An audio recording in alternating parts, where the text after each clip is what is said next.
Basically, there are 4 elements that I have to receive information regarding.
The information you are about to see, much of which has gone unreported until now, will shake the very foundation of the government's cover story about what happened in the Murrah Building in Oklahoma City on the morning of April the 19th, 1995.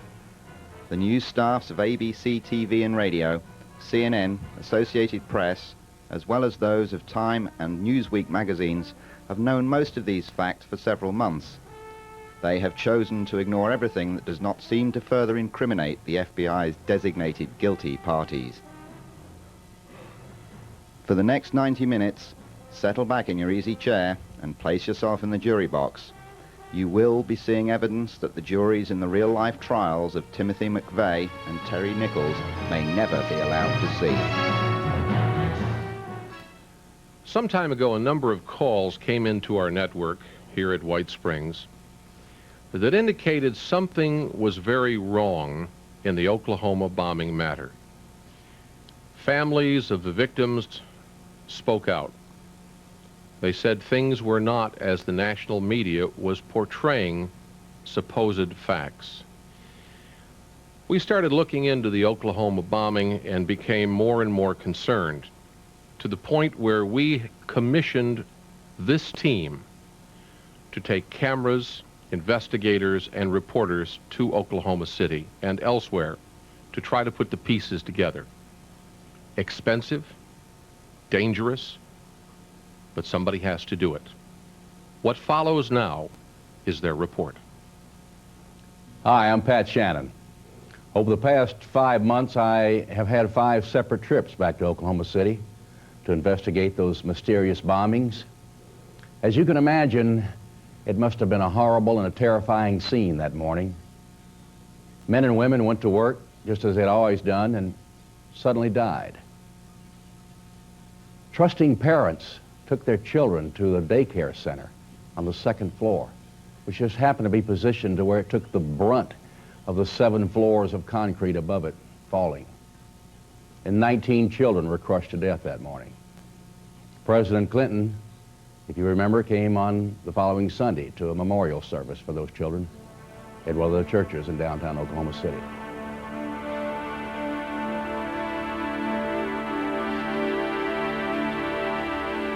In our private investigative circles, we refer to the bombings, plural, because while indeed there may have been an explosion in a Ryder rental truck outside on the street that morning, there also were multiple explosions inside the building.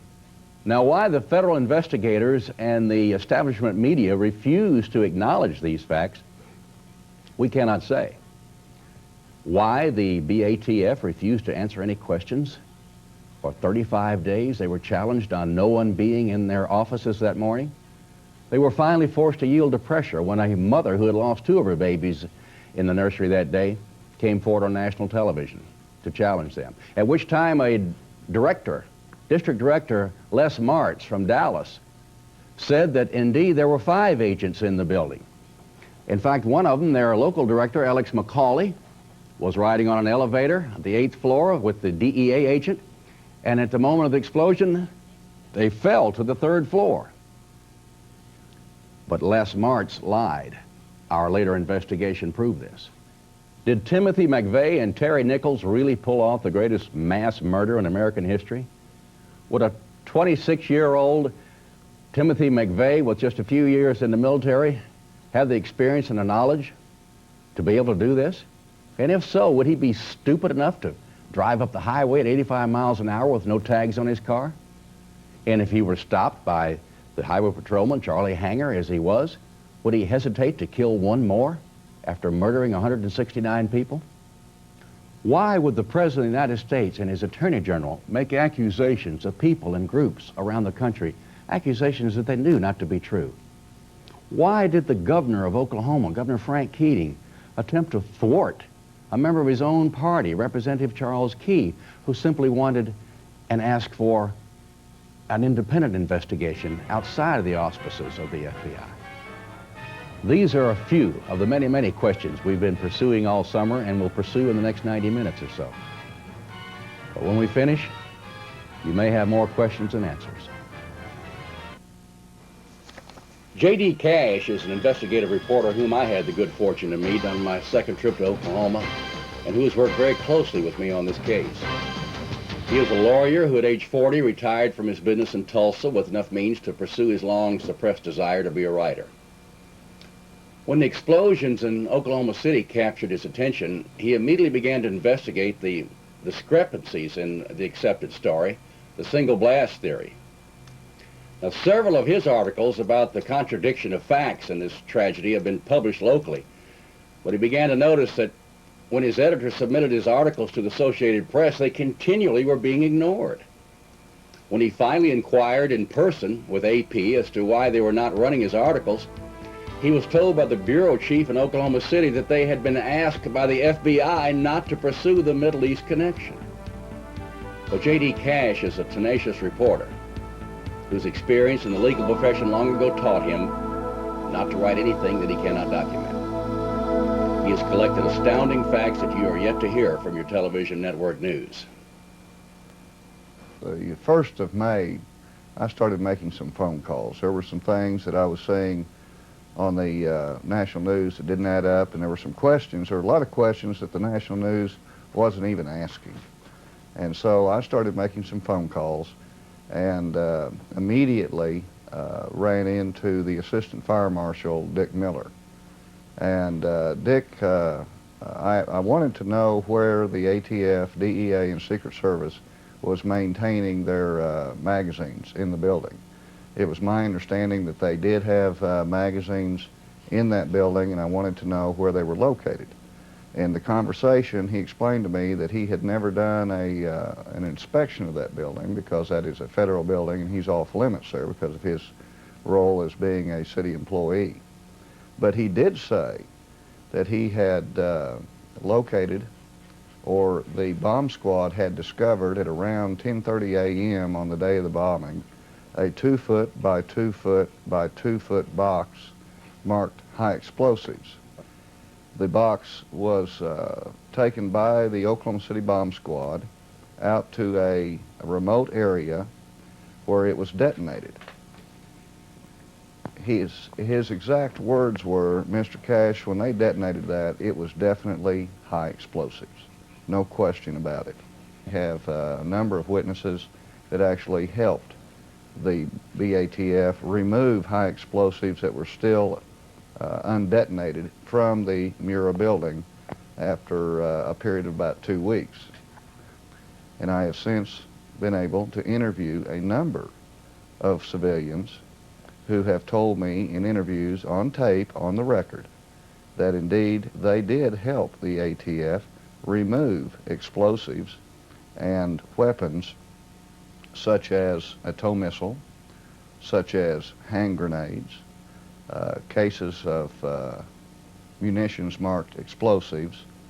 These were removed from the remains of the ATF magazine, which was located on the southeast corner of the Murrah building. And interestingly, this room sits atop the coned-in area, what I call the coned-in area, which is the area where most of the victims were found. This is the pit area.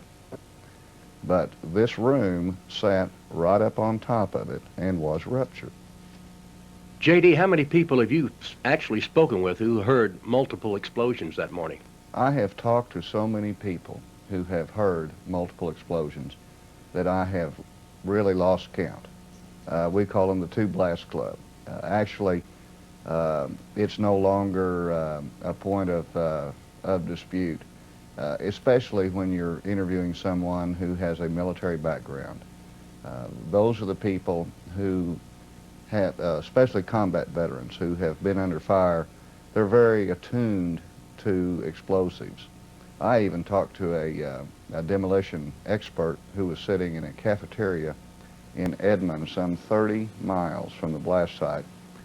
And it is his custom, when he hears a blast, to use his feet to count the subsequent blast, to check for it. And he says there was no question there were 2 blasts that day. And I asked him, I said, well, why do you use your feet? And he said, well, you can't really always trust your hearing. And he said, the reason why I'm alive today is when we set out multiple charges, we use our feet to make sure that all of the charges that we have set off have gone off before we go back and approach the area. So it's just automatic. Speaking of these explosive experts, did any of them comment to you on the impossibility of an ammonium nitrate diesel fuel bomb being capable of doing this kind of damage? To the last person. Every time I interview someone for my articles or for a subsequent book, always at the end of the interview or at some point in the interview, I ask them, what stands out in your mind after having been there that day or during the rescue effort? What's the most amazing thing that you saw? And 2 out of 3 times these people say the condition of the building, that they had never seen anything so torn to pieces. And anyone who has ever been through that building who is willing to be honest will always say, look at where the crater is, look at where that area, that coned in area is. It doesn't make any sense. Obviously, there were other explosions in that building that day, and that is universal.